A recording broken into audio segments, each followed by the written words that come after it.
There comes a really special moment in the journey to manhood, in the journey to your greatest version, where you start to realize that you trust yourself, that you freaking got this, and that whatever comes up, like, you're gonna be able to tackle and face, because you know who you are, you know where you're going. And at this moment of realizing that you got this, that you can trust yourself, everything changes. Everything changes because the patterns that got you through the storms of transformation, through all the uncertainties of life, right? All the patterns you have to let go of, the addictions you have to overcome, the fatigue, the pains, the traumas, like all of this shit, as you go through it, it changes you, right? And as you go through this, if you are experimenting and adapting and like finding your true harmony, you'll hit this point of self-trust. And that point is going to demand another change, because the patterns that brought you there aren't going to serve on the other side. So much of our lives out here as boys, as men, as people, is in a state of distressed life, meaning we have fear, we have insecurity, like where's our food coming from? You know, what's our passion? What's our purpose? What should we do? Where are our friends? Like, we're thrown into the ruins of a culture where we don't really have a foundation anymore. And as a result of that, we create all of these coping mechanisms where we become tight, where we become dysregulated. Most successful businessmen, most mothers and fathers out there, most people are running on dysregulation, on a heightened nervous system, because it's the only pattern they've found to cope with the world. But as a man who's going towards self-actualization, as a leader, as a creator, who's going through the storms, who's facing life, you know, courageously, hopefully you come to the point where it's like, dude, I got it. Like, how many times do I have to prove to myself over and over and over that I got this? I was just having a little meditation over here in the rising sun. And this feeling of self-trust feels like the dawn. It feels like the sun cresting the horizon for the first time ever, maybe. And it comes from the core.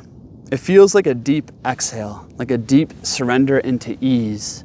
Because, you know, you have your disciplines in place, you know who you are, you're in tune with your essence, and you're clear on bringing it forth. Now, there's a lot of challenges still in my life, so many, right? But like, man, I have a pretty clear direction where I'm walking, and I know I can be, like, I have great discipline now, and it took so long to earn that.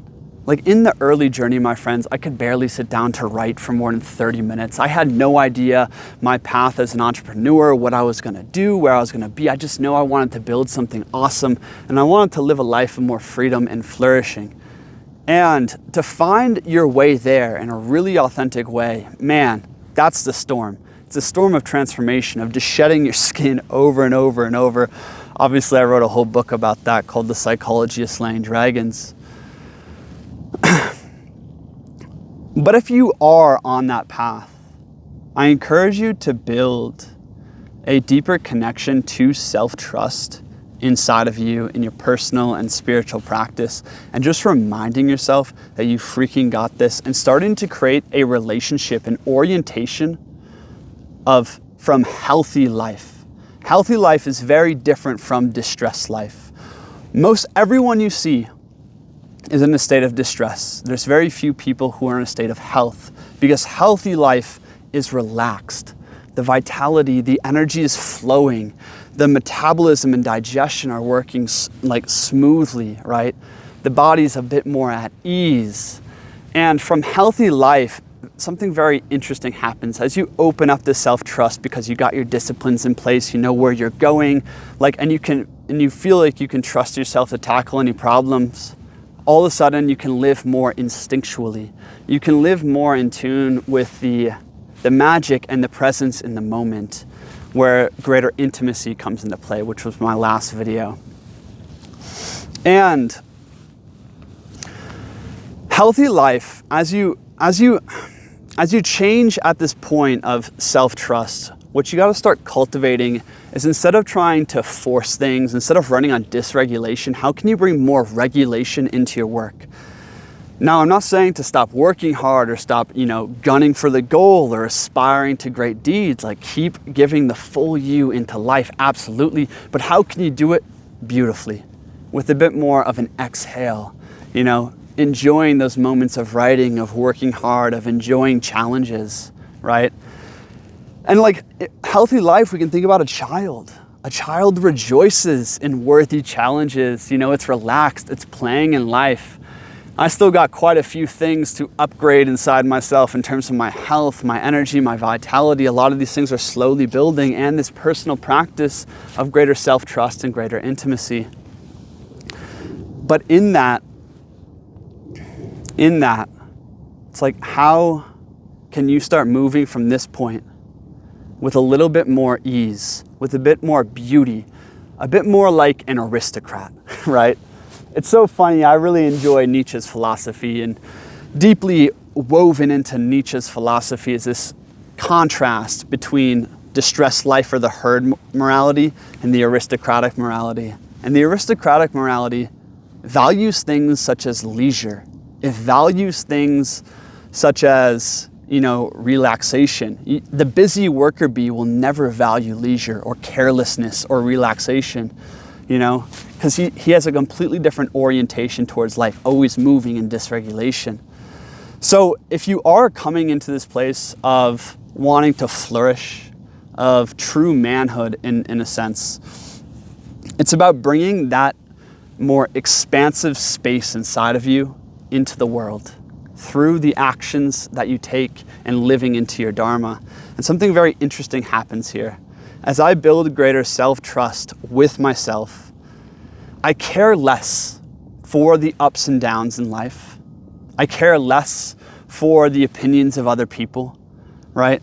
I waver less. And because of this, I trust myself and other people can trust me. And that's my definition of masculinity, really, is masculinity takes responsibility, full responsibility for his life, and he learns to trust himself.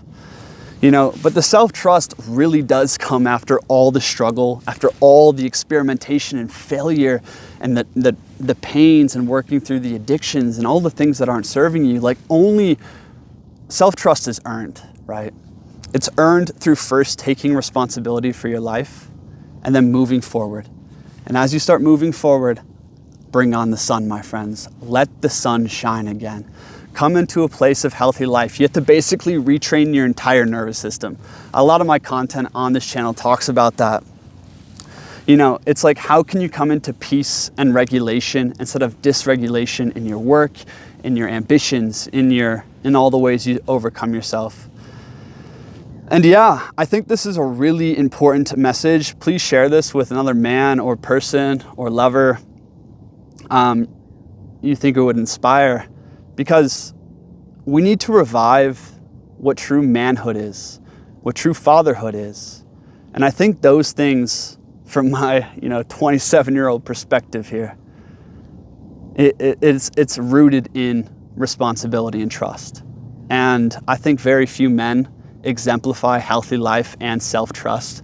And the more there is like that, and more shining role models we have, the more beautiful relationships, families, communities, tribes, nations will be. Thanks for watching, my friends. May your dawn come soon. If you're in the storm, just remember Nietzsche's words.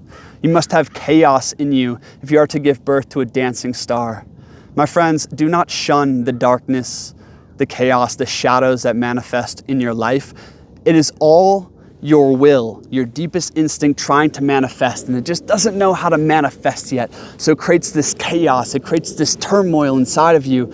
Don't run away from that, my friends. It's okay. Love it. Seek to understand it and seek to harmonize it around a unifying idea, right? A unifying project. This is like the Jungian, Nietzschean personal development. And to me, it just comes down to, what is your essence? Right? What is your nature, and how can you bring it forth in its fullest actualization?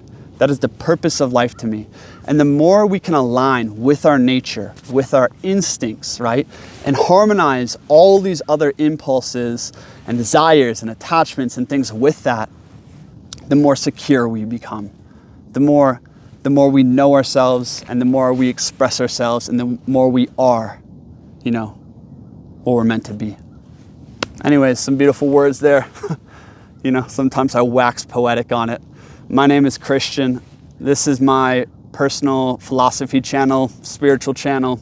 Talk a lot about creativity and dating and things of that nature. So if you enjoyed, please subscribe. Also, if you want to talk to me one-on-one and join our brotherhood online, trying to build a community for leaders, for people to network and mastermind, there's a link in the description below to talk to me about that one-on-one. I am helping people start YouTube channels like this in there. So can't wait to see you. If not, see you at the next one. Peace. Oh, last thing I wanted to say. The whole point of this life thing is to become more secure in who you are. Every way that you're insecure, that you're attached to things that aren't you, just let that shit go, my friends. Be real with it, trust yourself, and move through life beautifully, gracefully, elegantly. Peace.